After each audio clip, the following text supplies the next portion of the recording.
गुलामी की जंजीरों से भारत को आज़ाद कराने के लिए अपना सब कुछ न्यौछावर कराने वाले क्रांतिवीर शहीद भगत सिंह आज हर हिंदुस्तानी के दिल में बसते हैं। वह देश के सबसे प्रभावशाली क्रांतिकारी के रूप में जाने जाते हैं, जो महज 23 वर्ष की उम्र में देश की आज़ादी के लिए फांसी के फंदे पर झूल गए थे। सरफरोशी की तमन्ना अब हमारे दिल में है, देखना है जोर कितना बाजुए कातिल में है। दोस्तों, ये लफ्ज उस भारतीय स्वतंत्रता सेनानी के हैं जिनके साहस, बलिदान और शौर्य की गाथा आज भी देश भर में गाई जाती है। शहीद आजम कहे जाने वाले इस वीर पुरुष ने न केवल ब्रिटिश सरकार के खिलाफ हथियार उठाए, बल्कि अपनी कलम की ताकत से भी इन्होंने ब्रिटिशर के छक्के छुड़ा दिए।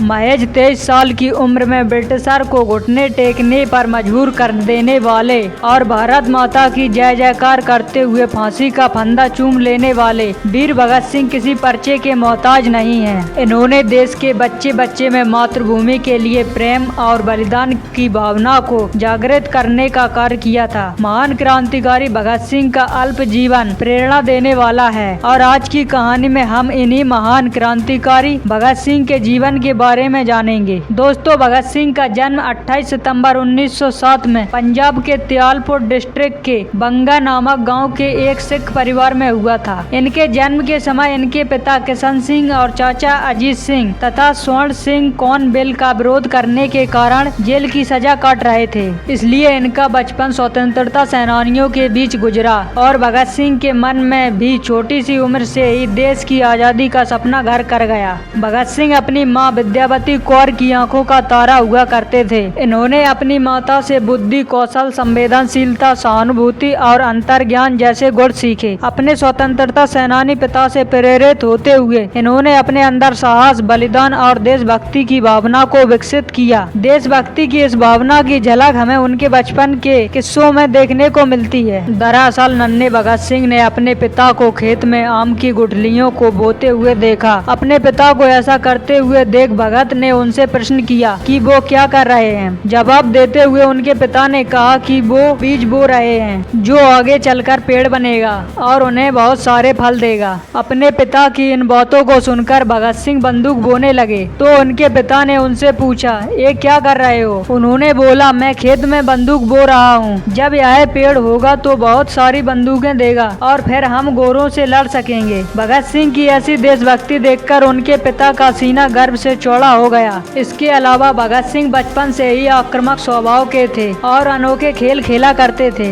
इस तरह से युद्ध का अभ्यास करते थे। यह सब भगत सिंह भारतीय स्वतंत्रता आंदोलन में भाग लेने के उद्देश्य से किया करते थे। जब इनकी शिक्षा की बारी आई तब इन्होंने ब्रिटिश हुकूमत के स्कूल में दाखिला लेने से साफ मना कर दिया। अपना एडमिशन दयानंद एंग्लो स्कूल में कराया। वह अपनी कोर्स बुक के अलावा कई सारी किताबें पढ़ा करते थे, जिनके अध्ययन से ही छोटी सी उम्र में ही भगत सिंह को देश विदेश की सोशल पॉलिटिकल का ज्ञान हो चुका था। दोस्तों, भगत सिंह के जीवन में एक नया अध्याय तब शुरू हुआ जब 13 अप्रैल 1919 को जलियांवाला बाग हत्याकांड हुआ। इस भयानक त्रासदी से 12 वर्षीय भगत सिंह इतने आहत हुए कि उन्होंने अंग्रेजों को देश से भगाने का प्रण लिया। वहीं शुरू के दिनों में भगत सिंह महात्मा गांधी से बहुत प्रभावित थे। उन्हें पूर्ण विश्वास था कि गांधी देश को आजाद करा लेंगे, लेकिन चौरा चौरा कांड के बाद महात्मा गांधी ने नॉन कॉर्पोरेशन मूवमेंट फरवरी 1922 को वापस ले लिया। इस बात से भगत सिंह काफी निराश हुए और उन्होंने क्रांतिकारी का मार्ग चुना और यहीं से शुरू होती है साहस और बलिदान की कहानी। इनके कॉलेज के समय इनकी दोस्ती सुखदेव एवं अन्य क्रांतिकारी के साथ हुई। इस समय अंग्रेजों का अत्याचार भारतीयों के खिलाफ बढ़ता जा रहा था। भगत सिंह अपनी पढ़ाई को छोड़कर पूरी तरह क्रांतिकारी के कार्य में जुट गए। भगत सिंह ने सन 1926 में कीर्ति किसान पार्टी ज्वाइन की। इसी दौरान भगत सिंह ने अपनी पार्टी का भी गठन किया, जिसका नाम नौजवान भारत सभा रखा।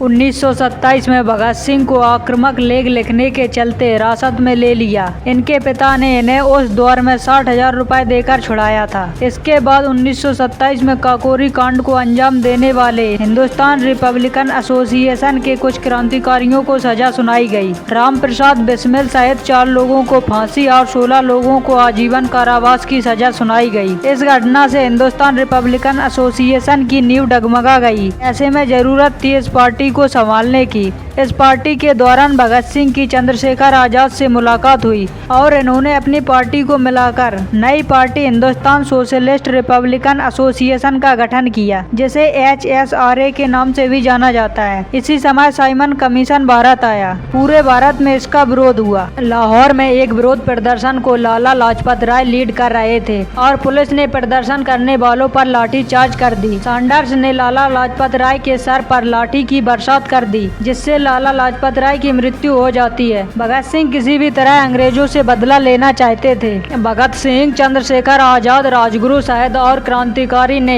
जेम्स स्कॉट को मारने की योजना बनाई, लेकिन इस हत्याकांड में जेम्स स्कॉट की जगह पर जॉन सैंडर्स की हत्या हो जाती है। दरअसल इस योजना में सबसे बड़ी गलती जय गोपाल से हो जाती है। वह सही पहचान नहीं कर पाते हैं। सैंडर्स की हत्या की खबर पूरे भारत में आग की तरह फैल जाती है। पुलिस भगत सिंह और उनके साथियों की खोज में लग जाती है। इसी दौरान लाहौर से कोलकाता निकलने के लिए इन्होंने अपना भेष बदला। दुर्गा भाभी इनकी पत्नी बनी और राजगुरु नौकर के रूप में, और इस तरह से वह लाहौर से निकल जाते हैं। 1929 में भगत सिंह, सुखदेव, राजगुरु, चंद्रशेखर आजाद और बटुकेश्वर दत्त दिल्ली असेंबली में बम फेंकने की योजना बनाते हैं। दरअसल दिल्ली असेंबली में अंग्रेजों के द्वारा 2 बिल पब्लिक सेफ्टी और ट्रेड डिप्यूट पास कराए जा रहे थे। इन 2 बिलों से देश के नागरिकों पर अंग्रेजों का दबाव और बढ़ जाता, इससे वे आसानी से क्रांति की आवाज को दबा देते। अंग्रेज अधिकारी इसे जल्द से जल्द पास कराना चाहते थे। बम फेंकने के लिए भगत सिंह और बटुकेश्वर दत्त को चुना जाता है। इनका मकसद किसी की हत्या करना नहीं था, इसलिए उन्होंने लो इंटेंसिटी के बमों को 8 अप्रैल 1929 को असेंबली के खाली जगह पर फेंके और पर्चे हवा में उड़ाने लगे, जिसपे लिखा हुआ था, बहरों को सुनाने के लिए धमाका जरूरी है। इंकलाब जिंदाबाद के नारे लगाते हुए वह खुद को अरेस्ट करा लेते हैं। अदालत में इन पर 2 केस चलाए जाते हैं। पहला असेंबली बम केस, दूसरा लाहौर कॉन्स्पिरेसी केस। हत्यार्स मर्डर केस में जय गोपाल ने इनकी पहचान करके गवाही दी थी। दिल्ली में असेंबली में बम फेंकने पर जब भगत सिंह पर मुकदमा चलाया गया तो फणींद्र नाथ घोष ने गैर कानूनी बम बनाने के खिलाफ गवाही दी थी तथा देश के 2 बड़े गद्दार शोभा सिंह और शादीलाल ने इनके खिलाफ गवाही दी और इन्हें गवाही देने के उपलक्ष्य में अपार संपत्ति भी मिली थी। शोभा सिंह को दिल्ली में बेशुमार दौलत और कई सारे सरकारी कार्य निर्माण के ठेके मिले थे। कैनॉट प्लेस पर सर शोभा सिंह स्कूल भी है, जहाँ पर एडमिशन के लिए आज भी लंबी लंबी कतारें लगती हैं। और शादीलाल को बागवत के नजदीक संपत्ति मिली। आज भी इनका शामली में चीनी मिल और शराब कारखाना है। शादीलाल की जब मौत हुई तो किसी दुकानदार ने कफन के लिए कपड़ा नहीं दिया। इनके पुत्र को कफन लेने के लिए दिल्ली जाना पड़ा। दिल्ली में आज भी शोभा सिंह के नाम से आयोजन होता है। इसमें बड़े बड़े नेता जाते हैं और इनकी तस्वीर पर फूल